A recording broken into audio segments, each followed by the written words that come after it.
کہتے ہیں آپ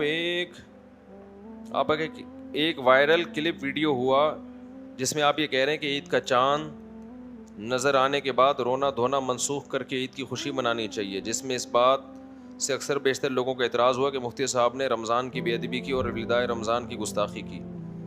میرے ایک آفس کے کلیگ نے کہا کہ اس پہ بہت بحث کی، تو اس کا کہنا ہے کہ جب عید کا چاند نظر آتا ہے تو لیلۃ الجائزہ شروع ہو جاتی ہے۔ لیلۃ الجائزہ میں جتنے بھی بزرگان دین غم منایا کرتے تھے کیا، جبکہ مفتی صاحب نے اس کا کانسیپٹ ہی ختم کر دیا، یعنی بزرگان دین غم مناتے تھے۔ بھائی یہ جو لیلۃ الجائزہ ہے نا، یہ کوئی صحیح حدیث نہیں ہے اس بارے میں کہ عید کی راتیں عبادت کی راتیں، اس بارے میں روایات تو ہیں مگر کوئی مستند روایات نہیں ہے۔ بعض لوگ کہتے ہیں امام ترمذی نے اس حدیث کو حسن کہا ہے، تو اس پہ بڑی ہمارے لمبی چوڑی تحقیق ہے۔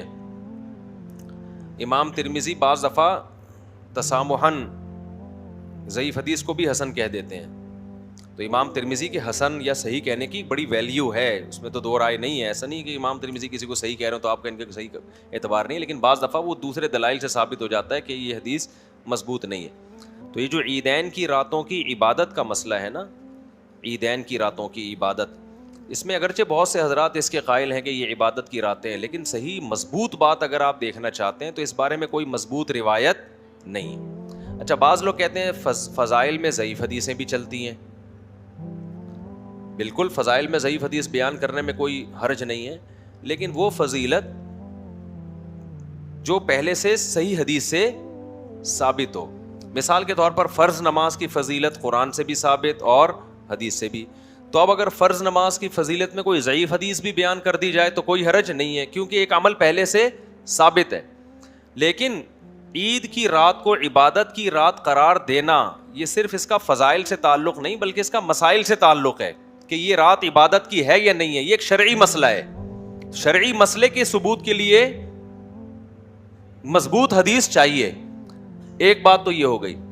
دوسری بات یہ کہ یہ جو عیدین کی راتوں کو عبادت کی رات کہا جاتا ہے نا، تو شریعت کا ایک اور اصول ہے کہ اگر کوئی حدیث کسی متفقن علیہ اصول سے ٹکرا رہی ہے اور وہ اصول بھی قرآن و سنت سے مضبوط دلائل سے ثابت ہے، تو پھر اس حدیث کو قبول کرنے میں اور زیادہ احتیاط سے کام لیا جائے گا، کیونکہ ایک اصول سے ٹکرا رہی ہے۔ اصول کیا ہے کہ رمضان جب ختم ہوتا ہے نا تو اگلے ہی دن کیا شروع ہو جاتا ہے؟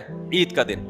اس دن روزہ رکھنا حرام ہے باقاعدہ، یہ بتانے کے لیے کہ روزے کیا ہو گئے؟ ختم۔ اب آپ اس میں ایک دن ایڈ کرو گے تو یہ زیادتی کر رہے ہو آپ۔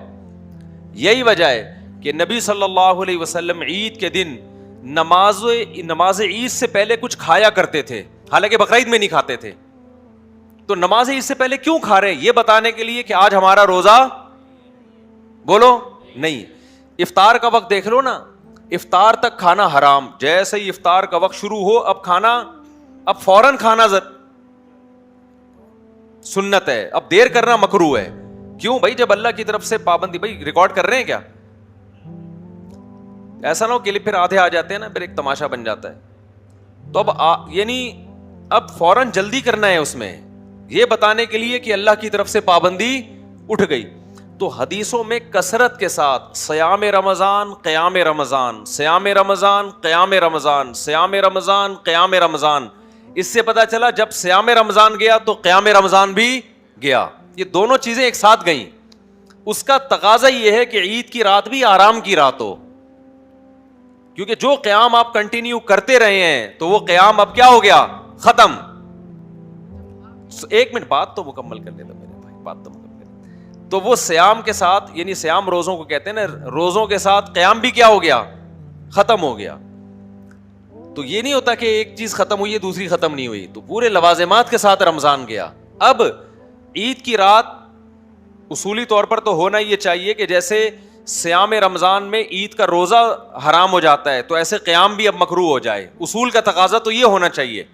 لیکن چونکہ مکروہ ہونے پر ہمارے پاس کوئی دلیل نہیں ہے تو کم از کم مستحب تو نہیں مانا جائے گا نا، اس کو یہی کہا جائے گا کہ عام راتوں کی طرح اب یہ ایک رات ہے، عام راتوں کی طرح ایک رات ہے، لہذا آپ عبادت کریں تو اچھی بات ہے، بلکہ کرنی اس لیے چاہیے کہ ایک عبادت کی آپ کو عادت پڑ چکی ہے تو وہ عادت نہ چھوڑیں, آپ رات کو عبادت کر لیں, اضافی فضیلت سمجھ کے نہیں, کیونکہ اس پر کوئی مضبوط دلیل نہیں ہے, بلکہ مضبوط دلائل جو روایتیں ہیں وہ اتنی جاندار نہیں ہے کہ وہ قوی روایتوں کے مخالف ہو جائیں. دوسری بات یہ ہے کہ اصول شریعت کے اس لیے بھی خلاف ہے کہ اگر عید کی رات عبادت کی رات ہوگی تو پھر عید کا دن آپ کیسے گزارو گے؟ جاگ کے سوتے رہو گے آپ. اور آج کل یہ کیا ہو رہا ہے, شاپنگ میں پوری رات لوگ عیدوں میں گزارتے ہیں اور عید کی نماز پڑھ کے سارا دن پوستیوں کی طرح پڑے رہتے ہیں, تو عید کے دن کا تو بیڑا غرق ہو گیا نا. تو اب آپ چاہے شاپنگ میں جاگو چاہے آپ نماز میں جاگو, نتیجہ تو ایک ہی نکلے گا نا. ہاں روحانیت میں تو بڑا فرق آئے گا کہ عبادت ہو رہی ہے تو ثواب ملے گا, لیکن جو عید کا دن جو شریعت منانے کا حکم دے رہی ہے وہ منا نہیں سکتے آپ, وہ رات کو جا کے مناؤ گے, جو کہ تہواروں کو رات کو منانا اسلام کا مزاج نہیں ہے. تہوار اسلام کے دن میں منائے جاتے ہیں, تو اگر رات آپ نے عبادت میں گزار لی تو پھر صبح آپ فریش نہیں ہوگے. سمجھتے ہو کہ نہیں سمجھتے؟ تو اس لیے حضرت مفتی رشید احمد صاحب رحمہ اللہ کا اس پہ پورا ایک رسالہ ہے اصل الفتاوی میں, کہ جو عیدین کی راتوں کی بہت زیادہ فضیلت بیان کی جاتی ہے, تو پوری تحقیق ہے حضرت مفتی رشید احمد صاحب کی کہ یہ کوئی مضبوط دلیل سے ثابت نہیں ہے, بلکہ شریعت کے مزاج کے خلاف ہے. یہ شریعت چاہتی ہے کہ عبادت جب رمضان ختم ہوا تو اپنے تمام لوازمات کے ساتھ ختم ہوا ہے. البتہ یہ مسئلہ اختلافی ہے, تو علماء حق کے درمیان اختلافی ہے, تو جو مسئلہ علماء حق کے مابین اختلافی ہوتا ہے اس میں شدت جائز نہیں ہوتی.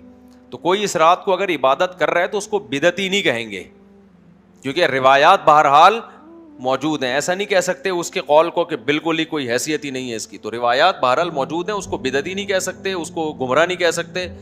اس کے پاس بھی ایک دلیل ہے, وہ کہہ رہے ہیں حدیث ہیں اس بارے میں, لیکن یہ کہ ہماری رائے یہی ہے کہ وہ حدیثیں اتنی مضبوط نہیں ہیں کہ ان کو شریعت کے ایک متفق علیہ اصول کے مقابلے میں لا کے کھڑا کیا جائے. دوسرا سوال جو بھائی نے پوچھا وہ یہ پوچھا کہ رمضان جب جا رہا ہو تو غم منانا کیسا ہے؟ تو غم منانا ٹھیک نہیں ہے. جو اللہ آپ کو جس وقت جس کام کا کہہ رہا ہے وہ کام کرو اس وقت. عید خوشی کا دن ہے, غم کا دن ہے, تو رمضان جانے کے بعد اللہ نے خوشی رکھی ہے غم رکھا ہے؟ تو جب اللہ نے خوشی رکھی تو خوش ہو جاؤ. نہیں یاری بات سمجھ, خام خواہ میں اس میں کہ ہائے یوں, ابے چھوڑ یار. اور یہ جتنے رو رہے ہوتے ہیں نا رمضان جا رہے ہیں, ان سے بولو ٹھیک ہے عید کے بعد دوبارہ 1 مہینہ تم رکھ لینا روزے, ہم تو کھائیں گے پیئیں گے گھومنے پھرنے. بہت سے لوگ عید کے بعد آؤٹنگ کے لیے نکلتے ہیں, اور میرے بھی عادت ہے, چھٹیاں ہوتی ہیں ہماری تو بچوں کو لے کے کبھی نکل گئے, کبھی دوستوں کو لے کے نکل گئے, کیونکہ 1 مہینہ بھائی پورا رمضان کے روزے یہ آسان کام نہیں ہے. تراویح ہے, بیانات ہیں مسلسل, پھر ٹوٹی پھوٹی اللہ نماز روزے کی توفیق دے دیتا ہے, کچھ ٹوٹی پھوٹی تلاوت کی. ہم کوئی بہت بڑے ولی اللہ نہیں ہے, لیکن پھر بھی پورے سال کی روٹین چینج ہوتی ہے. کچھ نہ ہو یار, یہ روزہ کوئی ہلکی چیز ہے یار.